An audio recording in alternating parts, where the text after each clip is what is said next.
put it this way, a lot of the people in here will never see free air again. The Thai people call Bang Kwang the big tiger. They say it eats men alive. I have no clue when I will die. They could inject me today or tomorrow. In the West, it has been known as the Bangkok Hilton. But there's 24 in the room, which is really hard, especially just to get to the toilet because everyone's all over the floor.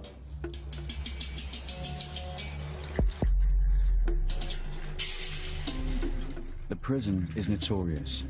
It's been the subject of novels and movies, but the Thai authorities have never allowed the reality of life inside these walls to be filmed.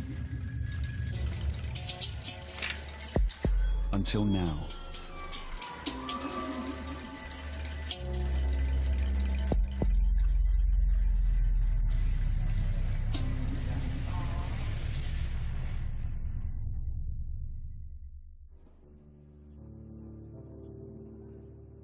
Bang Kwang prison is at boiling point. In the last few years, the prison's population has trebled because of a government crackdown on drug trafficking. 7,000 men are now packed into a prison built to hold around half that number.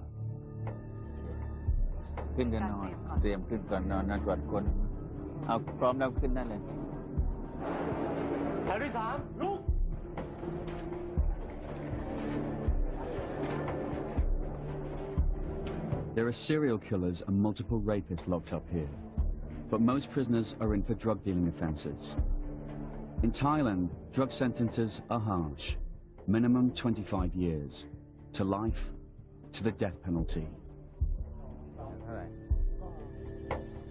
The prison guards have arranged extra heavy security, but they're nervous. They are unarmed and outnumbered 50 to 1.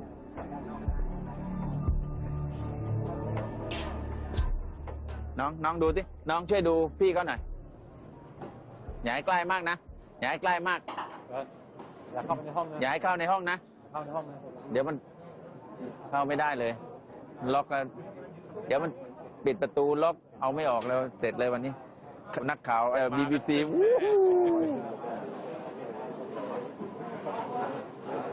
With so few guards, roll call is taken twice a day to make sure no one's missing.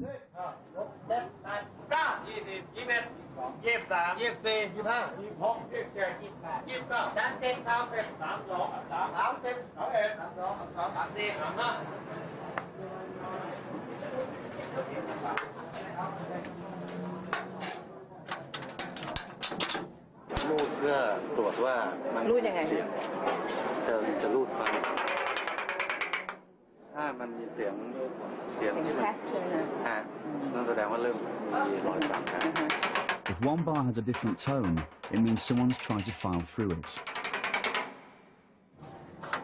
ก่อนเลยนะบอกอยากขึ้นเร็วไม่เหนื่อยเขาจะได้ไม่เหนื่อยของเขา 3:30 is lockdown. The prisoners spend 15 hours a day in their cells.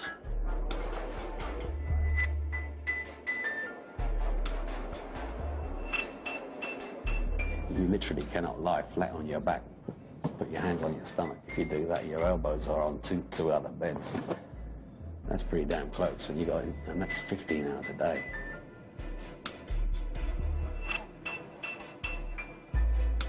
In here, if one prisoner gets sick, so do all his cellmates.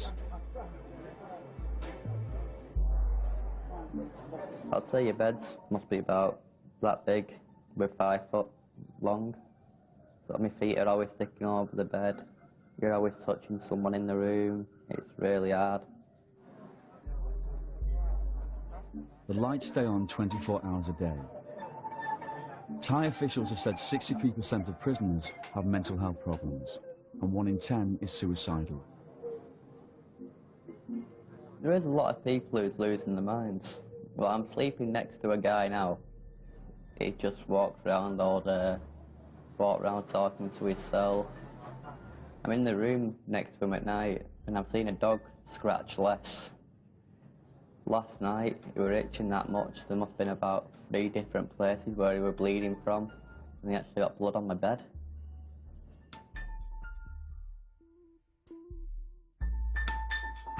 Many will die here, and many more will be put to death.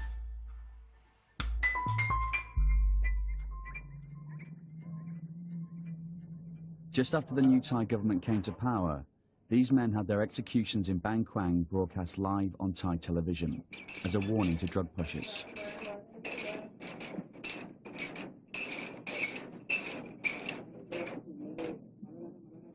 In the street outside the prison, there's another warning. This sign shows 560 inmates face execution for drug offences. Ampon Bertling is one of them. His shackles are welded on permanently. He faces death by lethal injection. The execution order could come at any time.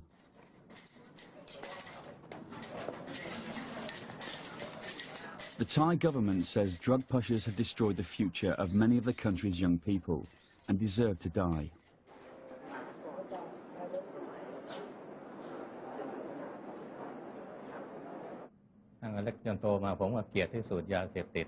All my life I hated drugs more than anything. I never thought that I would be arrested because of it. I told my kids, don't touch them. Don't get close to them. I admitted that I was guilty. Why has society punished me so harshly? Why don't they give me another chance? I never committed a crime before.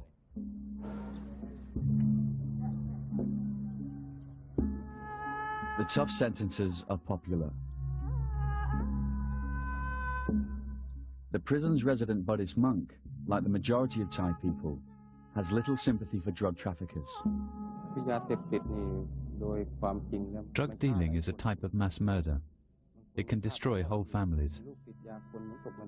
If a child becomes addicted to drugs, he drags down his whole family with him.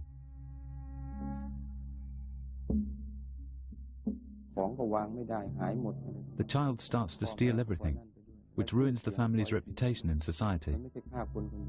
A murderer typically kills just one person. Drug dealers don't kill just one person. They ruin everyone's lives. My children try to cheer me up. They say to me, it's okay. Don't be sad, Father. If people can't see the goodness of your heart, heaven can.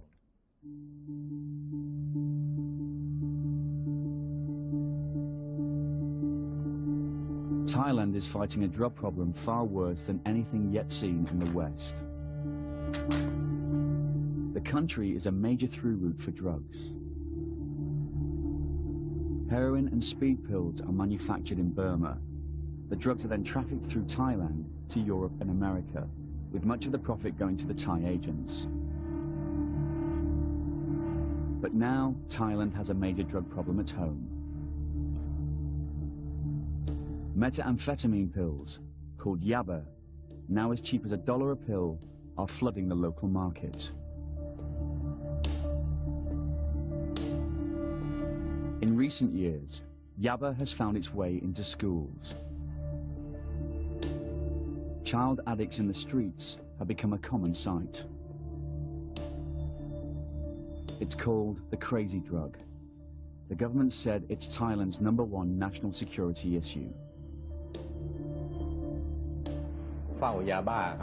I had a job watching yaba supply. My employers paid all my daily expenses. They paid for my house as well. All I had to do was keep an eye on the pills. When we had a client, my boss would call me, and I would make the delivery.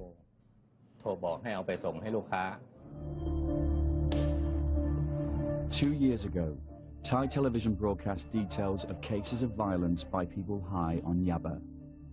This man threatened to drop his own son off a building.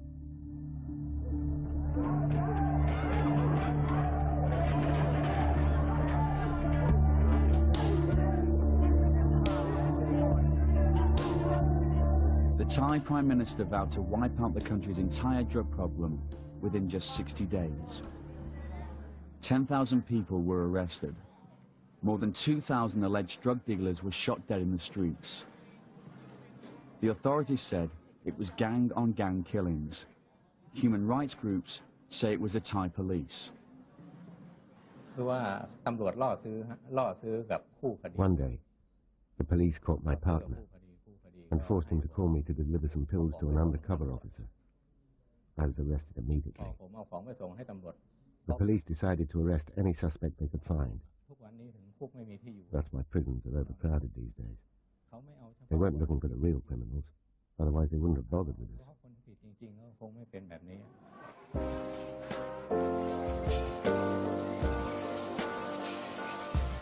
Caught in the crackdown were hundreds of foreigners.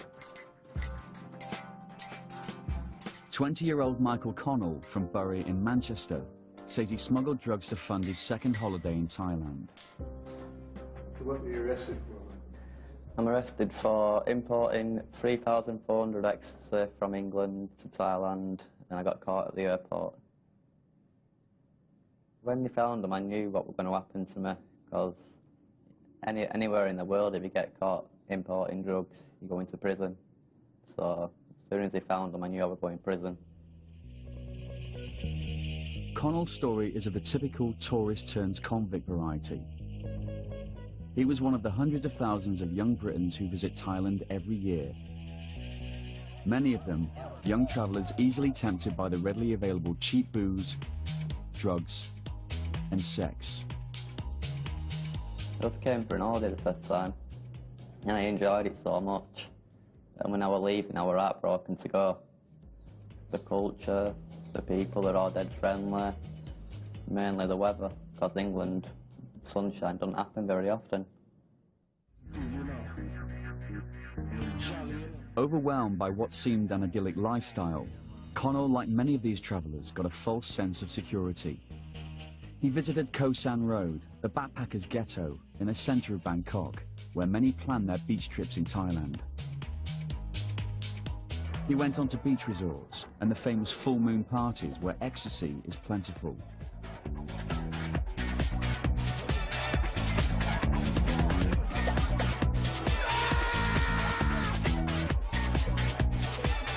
So I wanted to get back, but it's so expensive to come over, I had to find a way to make money.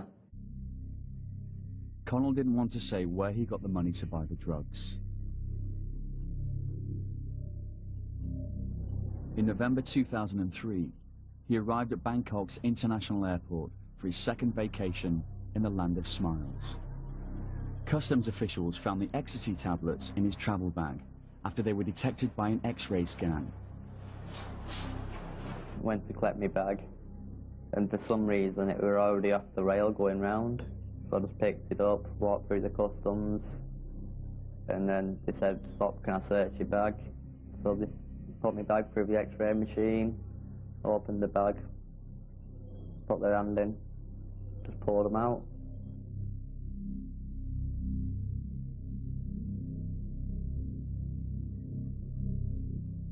And when I got arrested, they had a big sign up in the customs office, in which that scared me a lot.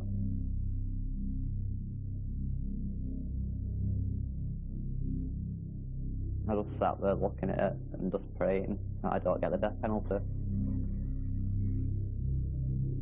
The pills, with a street value of £50,000, were wrapped in plastic and hidden in 2 face cream jars. Michael escaped the death penalty by pleading guilty, but was sentenced to 99 years in prison. Michael, do you have a message? I do. Family, I love you all. Don't worry about me, I'm fine. I'm more worried about yourself.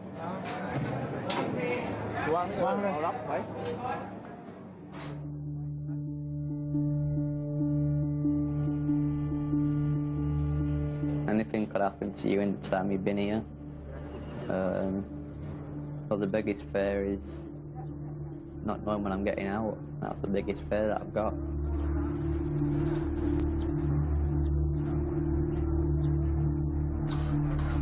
Connell has been put in Building 5, which is reserved for young and dangerous prisoners. Bernhan Cholsin, a prison director, leads the visit into Connell's cell block.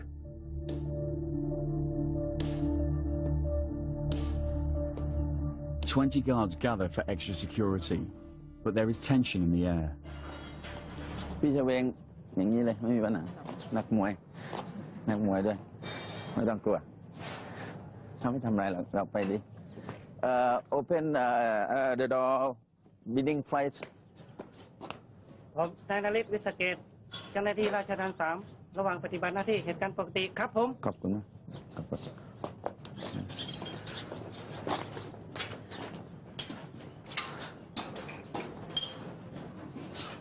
ประตูจะเปิดพร้อมกันไม่ได้ประตูเนาะมี2 ชั้น2 ชั้น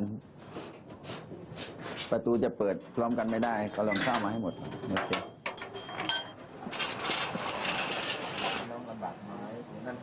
ความคล่องตัวก็มีแล้วเจ้าหน้าที่ก็ไม่เครียด Compound 5 contains about 1,000 prisoners, but there are only 13 or 14 guards on duty. If the prisoners wanted to try something, there'd be nothing we could do about it. If the prisoners wanted to knock the guards out, we couldn't do anything.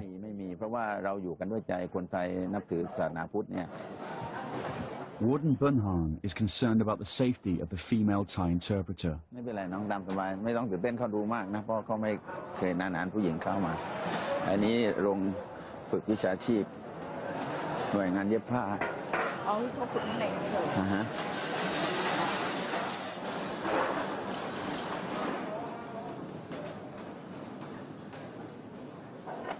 Normally, hundreds of prisoners mill around this open space, but now they are herded against the walls. Before this visit, the guards had raided the block, seizing any personal possessions regarded as against the rules, like mobile phones and drugs. They're not happy. The prison bosses have a system of prisoner guards, called trustees. The prisoners call them blue shirts and blue boys. They have the power to search and to discipline the other prisoners.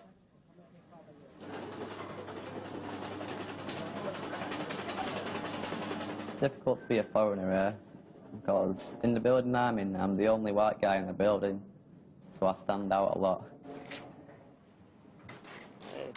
Hey there.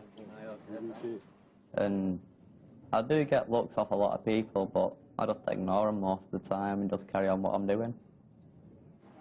Are you alright? I was expecting this. So this is where you hang out all day? Yeah, this is where I hang out, yeah. Well, only place where it's quiet. Right. As a new inmate, Connor must wear leg shackles for the first 3 months. Well, I can't really play football at the moment, so I've got the chains around my legs, but I've got another month now left with them on, so hopefully they should be off in a month, then I can play football. Life in Bangkok largely depends on how much money a prisoner has. Poor inmates work for the guards or for other prisoners to survive. A lot of people here haven't got any money, so you've got to basically help the ones who haven't got the money, so he does me washing, and then I give him food and stuff like that, and cigarettes. Each inmate has a bank account in the prison. They can buy food and toiletries from the prison shop using a coupon system. Michael also gets food and vitamins from the British Embassy. You buy your food every day, so you just buy it. Sometimes you can do cooking. Plus the embassy comes every now and again, well every 6 weeks they come and they bring me like stuff like fresh bacon, ham, cheese. It's not the embassy who gives us the money every month, it's a charity called Prisoners Abroad who gives us 2,000 baht every month, which is actually a really big help because my family ain't got that much money to help me with. I don't know if they let us. The guards have had enough. It's time to leave Connell's cell block.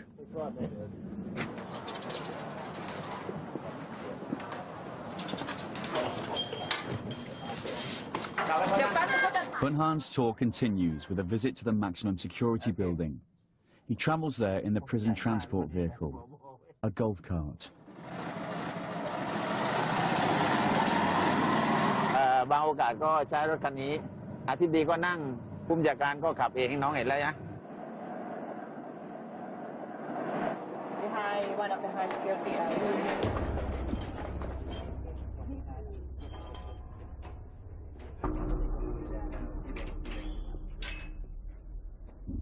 The inmates call it the jungle.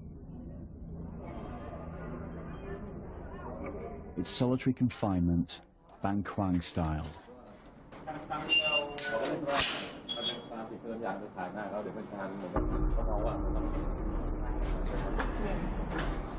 I've heard about solitary. There's not a toilet in there, it's just a little bucket in the room.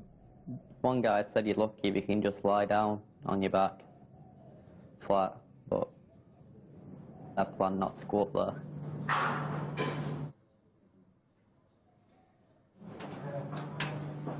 คนที่ผู้ชายนะคือลักษณะที่อันนี้คือตีเป็นว่า This is an example of a stubborn prisoner who lacks discipline. That's why he's isolated from others. วินัยเรือนจำไม่ขังเดียวอันนี้ก็ไม่มาก This is a fair punishment. He stabbed another inmate at least 10 times, and when the guard tried to stop the fight, he was attacked as well and got 10 stitches. We forgive him. We will try our best to rehabilitate him. Other people always imagine that we are tough, but in reality we are not.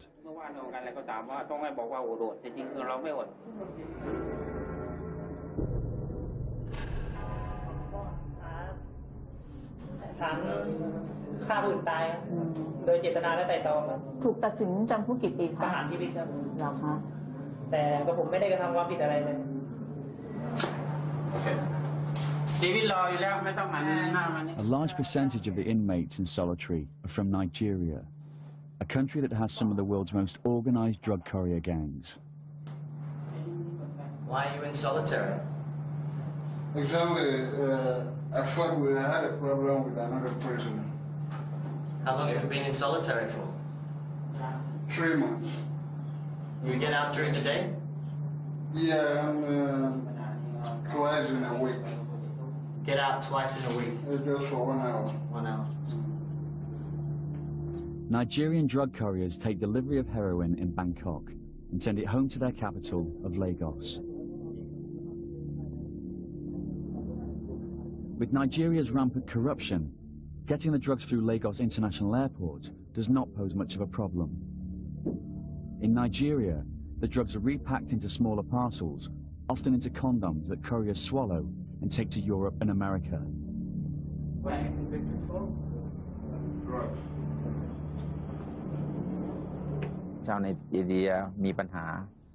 The Nigerian prisoners are problematic. They try to sell drugs, even though they don't take them themselves. I've talked to them. I understand that they're from a poor country. They need money to support their families. What are you in here for, man? I have problem with my building. Your building? Said I use heroin. Many Africans don't have embassy support, unlike American and European prisoners. They have little or no legal help. How many years do you have to serve? I'm on life sentence. What's it like in here? Well, we provide for ourselves. We don't have enough food, so we have to survive on our own. In the past, Nigerians outside have smuggled drugs and mobile phones into the prison, often hidden within food. In this way, the Nigerian inmates could deal drugs and earn money. The Nigerians try to hide drugs in all kinds of places, but we usually catch them. They have their tricks. Sometimes they hide it in cosmetics or in the food. Sometimes they swallow it and then excrete it into the toilet. We don't have any way to detect that. When we catch them, they are punished.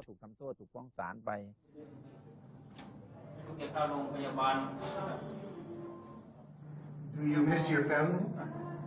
I miss my children. I have 5 children. Would you like to go home? Exactly. So.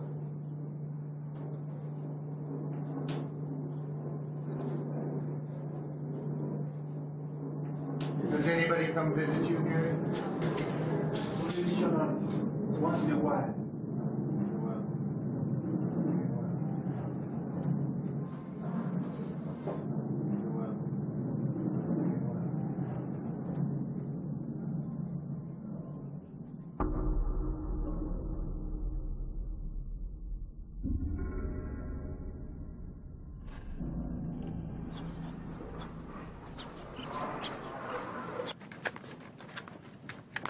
Another Western prisoner who agreed to be interviewed was 47-year-old Andrew Hawke from London.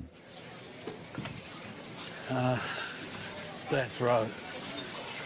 They've got their chains welded on. That's my home for the last five and a half years. At home for how much longer? Nobody in this place can say with any degree of certainty when they are leaving. Nobody at all. Permission for filming is denied inside Hawke's compound. The last visit inside Connell's proved too dangerous and disruptive.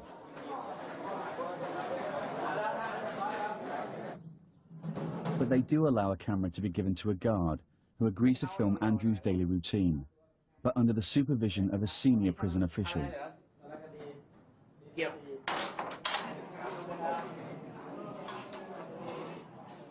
Well, I'm going up to show you where I sleep. What were you arrested for? Stupidity. It's 800 odd grams heroin, airport. What led you to make the decision to try to do this? Desperation, financial and personal. I was homeless at the time. I'd just been made that. The personal stuff I don't really want to go into.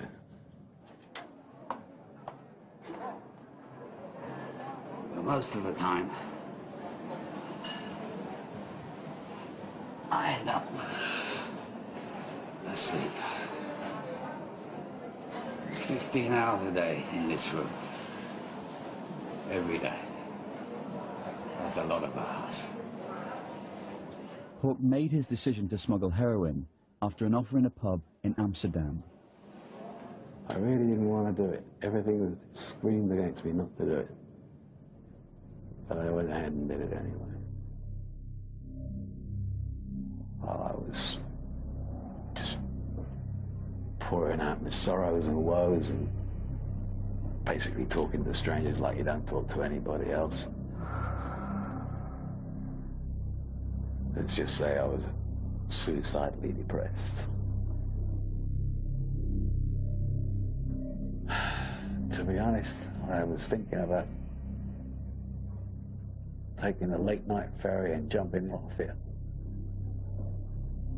I was at the end of the rope, frankly. Slowly getting drunk.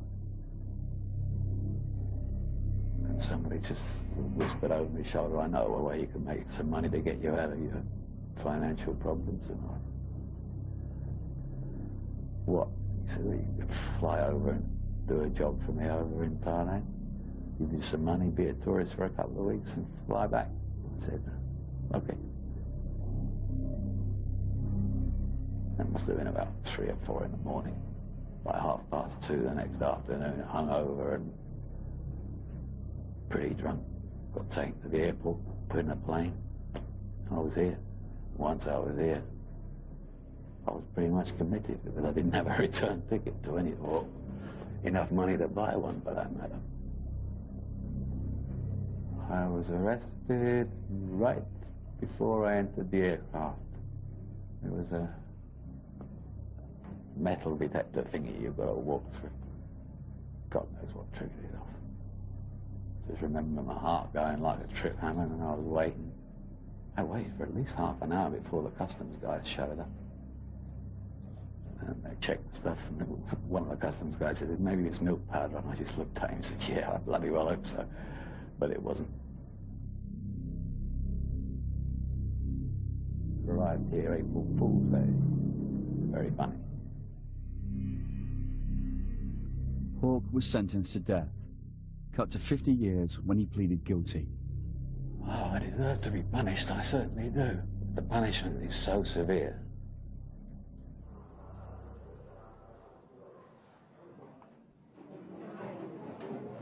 Hey, Andrew.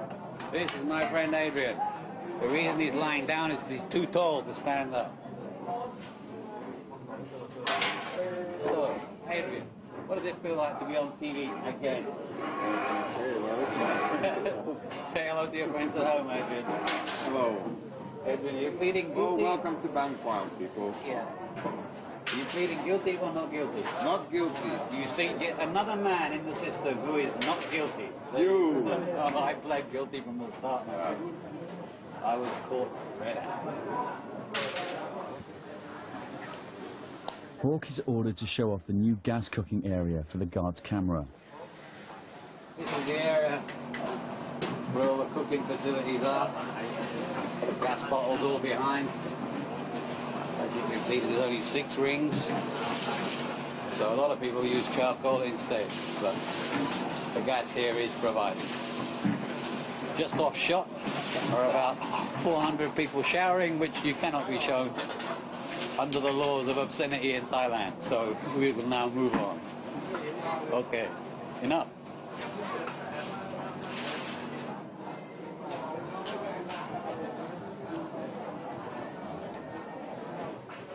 My friend, he's a librarian. He looks after all the books. Librarian.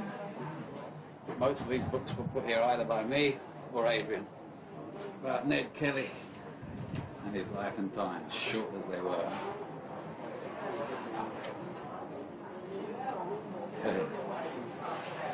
What are you reading there, Bob? Yeah, just reading how to live in Thailand. You found out how to live in Thailand, my friend. That's when you found out. Too late you found out. Yeah. Okay, that's enough. I think it's my anger at the British government that's halfway responsible for me holding on to my sanity. A number of letters I've written to the various departments of the Foreign Office, Home Office, and the sheer gall of the replies keeps me going. Heroin smuggler Hawke is desperate to leave. He is subject to the rules of British prisoner transfer agreements. If he returns to the UK, he must serve half the sentence he received abroad. Other countries are far more lenient. Even if I went back and did the half that the British government insists I do, I'd be nearly 67. If I was a Dane or a German, I'd have 4.5 years left. Because these American prisoners, they get transferred back home after 8 years. And then they do 2 to 3 months in prison in America and then get released. So a lot of people are really upset about this. Well, the Americans go their own way. No one can stop what the Americans do. But we should at least get the same treatment as the rest of the Europeans do, and none of them do more than 10 years, so why the hell should we?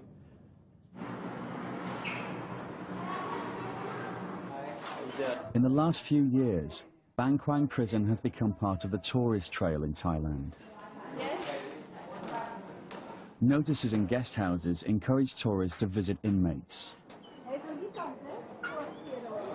The prisoners call them banana visits because it makes them feel like monkeys in a cage. Prisoners on drug offences are allowed 1 visit a week, while all other inmates, including murderers, get 2. The prisoners sit behind a wire mesh, and the visitors at the other side of a second wire mesh, about 10 feet apart. For each pair, it's like trying to conduct a conversation across a busy road. 2 years ago, we were just curious to visit somebody in prison. And we met a boy from Malaysia, and we felt so sorry for him, but we know he is innocent. He's really innocent, but he has lifetime. I think it's too bad. My wife is staying in Penang. My wife stays in Penang. Oh, Penang. Penang, yeah. So when you were at Penang at all? With her parents. She stays with her parents. She stays with her parents. Yes, when they're guilty, okay, but not life. Not life. That's too long. Don't you think? Yeah, I get visits from tourists sometimes who goes to the British Embassy and wants to visit a British prisoner. Or sometimes people who come over from England who see me on the news and all that from Manchester. Adrian gets a visit from a fellow Canadian who read about him on the internet. Welcome to the Bangkok Hilton. Thank you. We're lucky we're Canadian. Canada has an exchange treaty. We have to go to license. We have to do 8 years in the Thai business and make the transfer back to Canada. Well, I just wanted to see if there's anything you need. I'm going to go to the store after. What do you need? I can't picture that one. A friend that I knew from before who appeared just out of the blue one day. That one, I was taken aback. Yeah. Sarah, you know who you are. Yeah.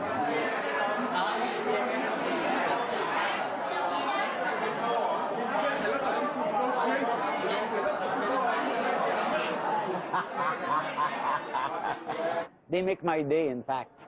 You know, I come here, it's a food for that, and they made my day. He's a nice guy. He just make a mistake and that's all, you know. That made me thinking about how we are living in a paradise in the West, you know, compared to here. He's got 50 years, he told me. 50 years. Could you imagine? He is 40 or a little bit over 40. That's going to be, he's going to be here for the rest of his life. I stay 7 years. 10 years. I never fight my case. I never fight my case. One of the prisoners is from Afghanistan. No Afghan embassy, of course. Yeah, because you know everything is problem in Afghanistan. And I contact with any embassy with other places, not applied. So there's nobody helping you on the outside? Nobody helping me. Sometimes I'm sorry, when you go to toilet night, come back, you don't have a space to sleep.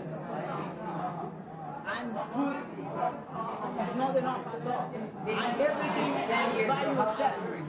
From bed, food desk. Some guy came, I'd say about 3 weeks ago. He was telling me that he's been all around Thailand, Vietnam, Cambodia, Laos, Burma. And when he was telling me, I was just thinking, great, I'm in prison.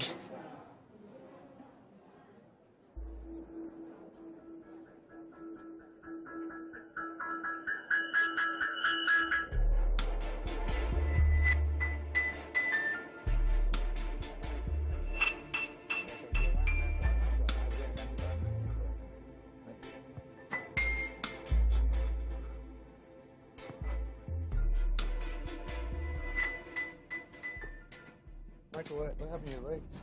I'm sleeping next to a guy who's not washed his bed now for 2 months. I've told him to wash his bed, but he don't wash it, and I'm sure I'm getting mites off his bed or something like that. I asked him to wash his bed, but he's not all there. So he's just walked off, and he's still not washed his bed yet. Avoid any open wounds of any kind. With the water here, you have to. That's unfiltered river water we have to wash in. Try not to get sick. The worst thing you can do is get ill.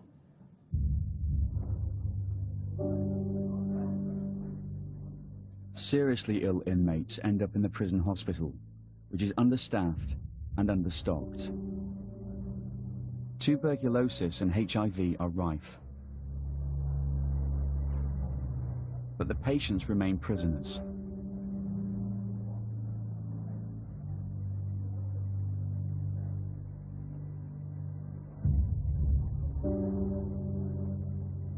Many prisoners have developed the full-blown AIDS virus.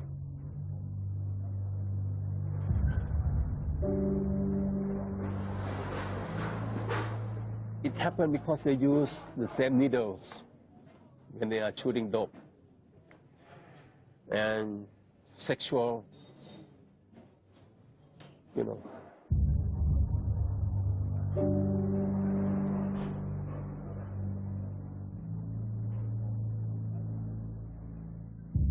Hospitals in Thailand are partly supported by donations, but not this one. ไม่เคยเห็นด้วยมั้ง ใช่ แล้วก็เข้ามาก็ยากแล้วบางคนก็คิดว่าพวกนี้ต้องโดนลงโทษอะไรเงี้ยเขาก็ไม่อยากให้กันก็มีบางคนไม่ชอบก็ไม่ให้แต่ว่าด้านการรักษาเราต้องไม่มีแบ่งแยก Last year I was sick in the hospital for 23 days. I saw people, I mean by the bed, by my side, they die every day. I'm here, I can see the ambulance have to pick up the casket, dead body, take out. I see them.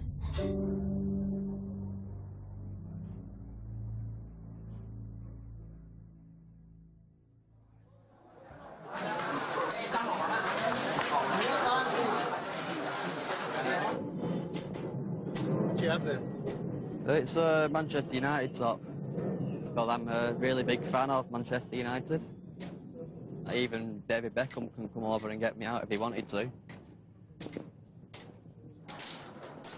มีอะไรมาล่ะมิเชลไมเคิลชื่ออะไรฮะมันยูทีมแมนยูเหรอเรื่องอะไรแล้วเขามาให้เรื่องอะไร In Bangkwang, there is a cross-section of Thai society. It's a society which is very tolerant of transvestites and those who've had sex changes. The cameraman guard is sent to film some ladyboys, as they are known here in Thailand.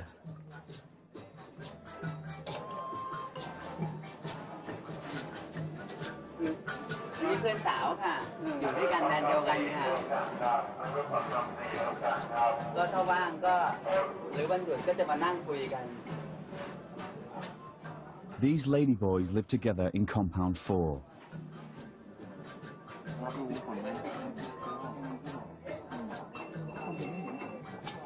Nong is 34 and was a showgirl at the resort of Pattaya. She says she smuggled drugs to pay for breast implants.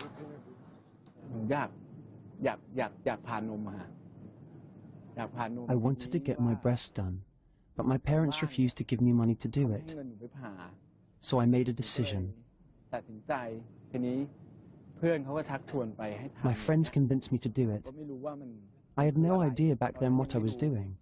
I kept delivering bags for them. I had no clue.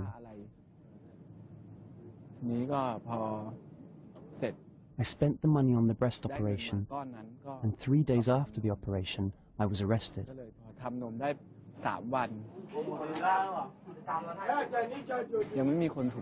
So far, I can't find someone that I like. The man I liked was transferred, but in this building there are 1,000 men. I got a 40-year sentence. I have already been here for 10 years, so I have to stay for another 30 years. But they told me I might get pardoned this year, so they've asked me to behave myself. Occasionally, Thailand's king grants a royal pardon. It is Nong's only hope of getting out and having a sex change operation. During the day, Nong works as a makeup artist at the newly launched BKP TV, the world's only prison cable TV station.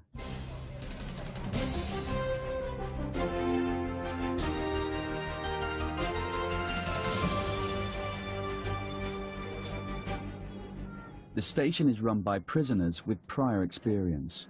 The anchor, a former radio announcer, has a life sentence for drug smuggling. I'm the host and anchor of BKP Cable TV in Bangkwang Prison. I'm beginning my 6th year behind bars on a drug offence. The station started off as a collaboration of prisoners under the supervision of the guards. We got a great response from our audience, our fellow inmates.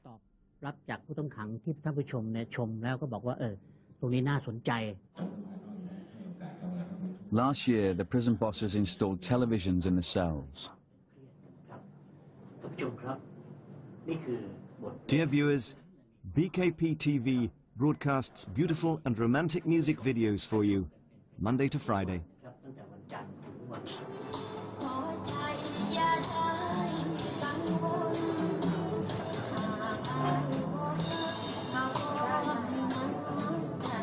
Prisoners can now enjoy Thai music videos, the latest movies, and they've even had episodes of Mr. Bean to calm the prisoners down.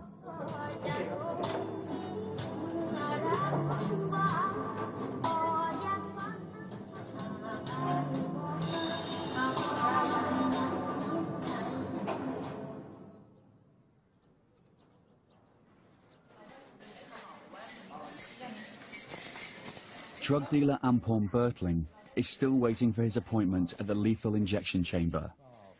Both he and the executioner will only get 2 hours' notice before the execution. Frankly, I'm afraid to die.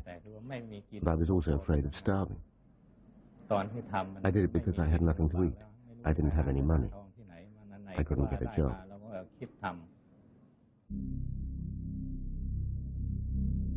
Warden Bernhan sees the need for capital punishment, but only after all legal means of appeal have been exhausted.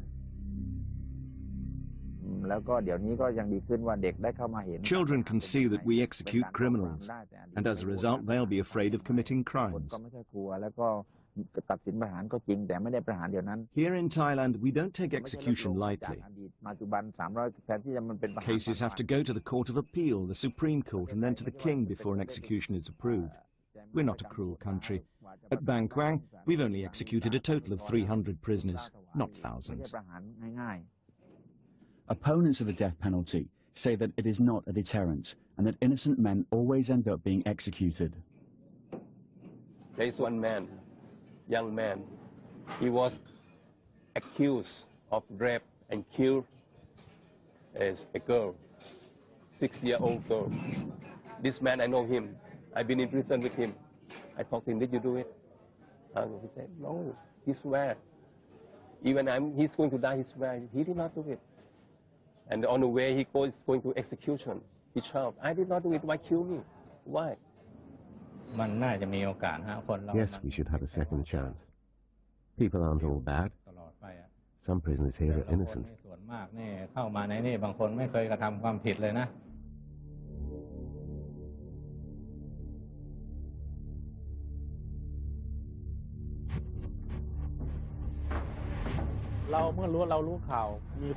When I hear I have to do an execution, I go back home, I wash and meditate to clear my thoughts.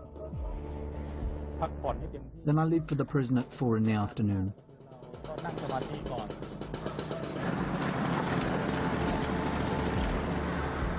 This is the head executioner of Bang Kwang.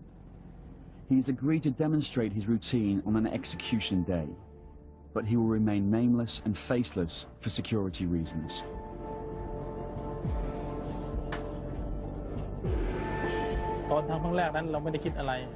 At my first execution, I worried whether I would be able to go through with it, whether I could carry out the job properly. But I didn't think too much, and I wasn't scared or emotional once I did it.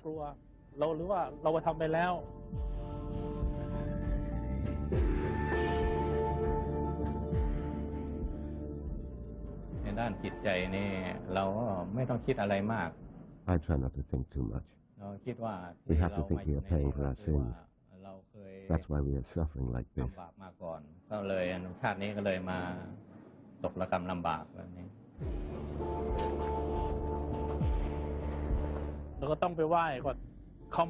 The first thing I do is go to the prison shrine and ask for blessings.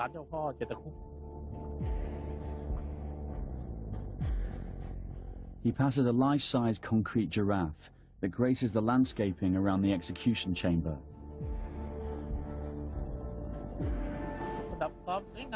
The giraffe is just to liven up the place.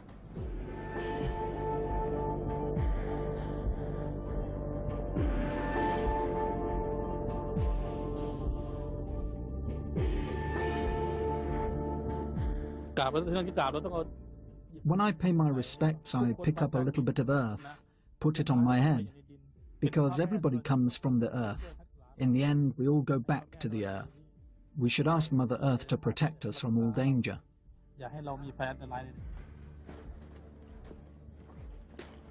On a real execution day, the condemned prisoner will meet with the head monk of Laplay Temple, which is just on the other side of the wall from the execution chamber. He has given the last rites to every prisoner executed at Bang Kwang during the last 17 years.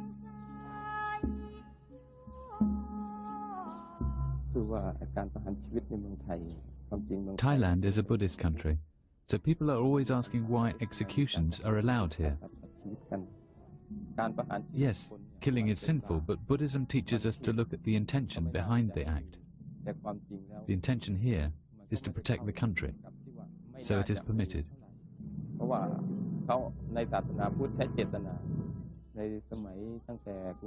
Since the Sukhothai dynasty, the king has gone out to fight wars. He and his troops have had to kill enemies to protect the country. Execution is the same.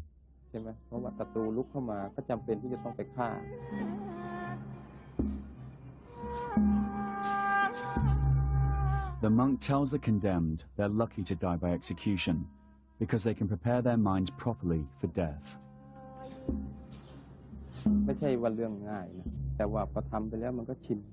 Giving last rites to a prisoner is not easy, but I've got used to it. I tell him that he is lucky that he knows his destiny and can clear his conscience. Unlike me, if a car hits me right after this, I might not have a chance to die with a pure mind. But he can prepare himself, listen to the monks, clear his mind and talk to people. It's a blessing in disguise.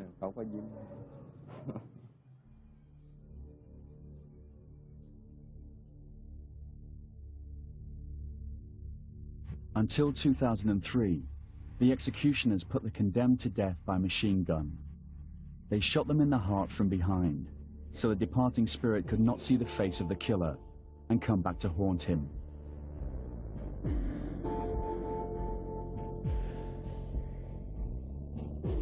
Blood splatters are still visible on the wall. The last person to die by firing squad was executed on December 12 last year. Director General Nati then decided to change the system to lethal injection. Because it's more humid, because when we use firing squads, the old method, sometimes they are crying and shouting, and sometimes when we shoot, they get down, their blood is spreading, and sometimes they are not die immediately, so we have to take them and shoot again. So by new method, it will be more humid. They can it will not damage their body.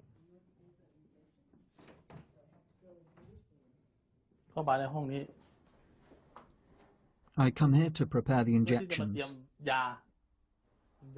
The first dose is a tranquilizer.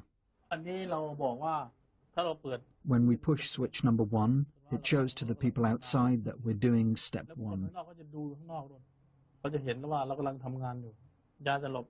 By the time the first injection is done, he'll already be unconscious. When the first injection is done, I push number 2, the muscle relaxant. Then we go on to the third and lethal dose. When all the lights are on here and outside, the observers know that we've injected all 3 doses.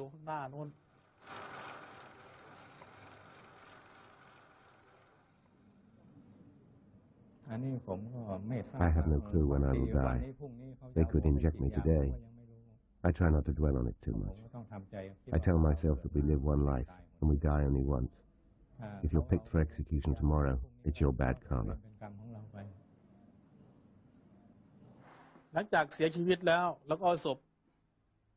When the prisoner's dead, we put the corpse down here. We take the fingerprint of the corpse to check if he's the same person as the one we had before the execution. We take fingerprints before and after the execution. After we've done the prints, we put the body in the coffin and put it in this room, right here. Here we have cool air to preserve the body. If we have 4 bodies, we'll keep them here.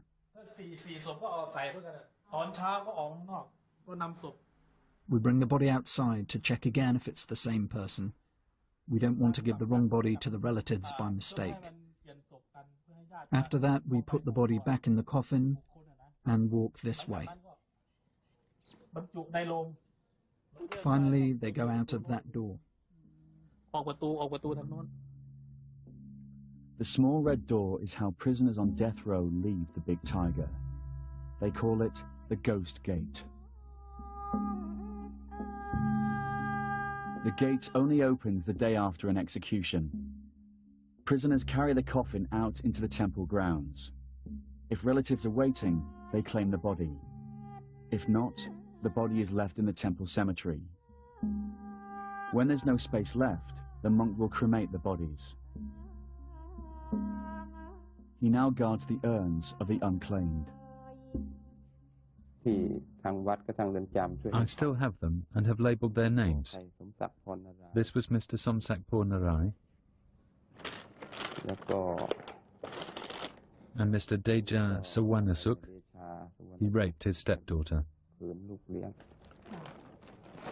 This was Mr. Tapoy Ho, a Karen tribesman.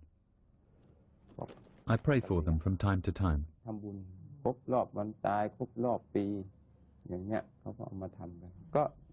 I have to take a look at their names. I saw all of them prior to their deaths, so I can recall some of them.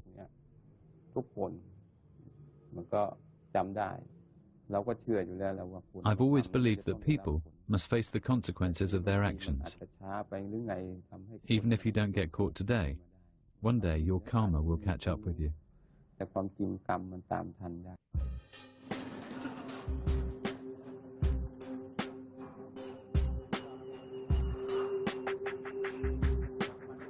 It's July 2004. Ampon Bertling still awaits his fate on death row. I pray for another chance. I pray that I might live a new life, even if it means I have to start again from zero.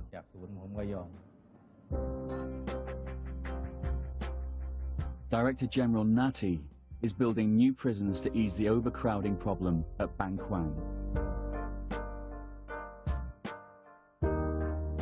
Heroin smuggler Andrew Hawke still clings to the slim hope of a pardon from the King, or a sympathetic ear from Her Majesty's government.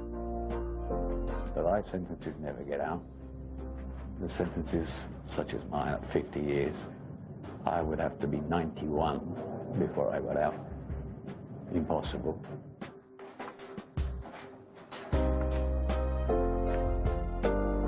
Ecstasy smuggler Michael Connell has served 6 months of his 99-year sentence. What I am very worried about people forgetting me. I'm lucky at the moment, I've got a few people writing to me, but I've got a feeling myself it's going to die down after a bit, which I'm hoping it doesn't.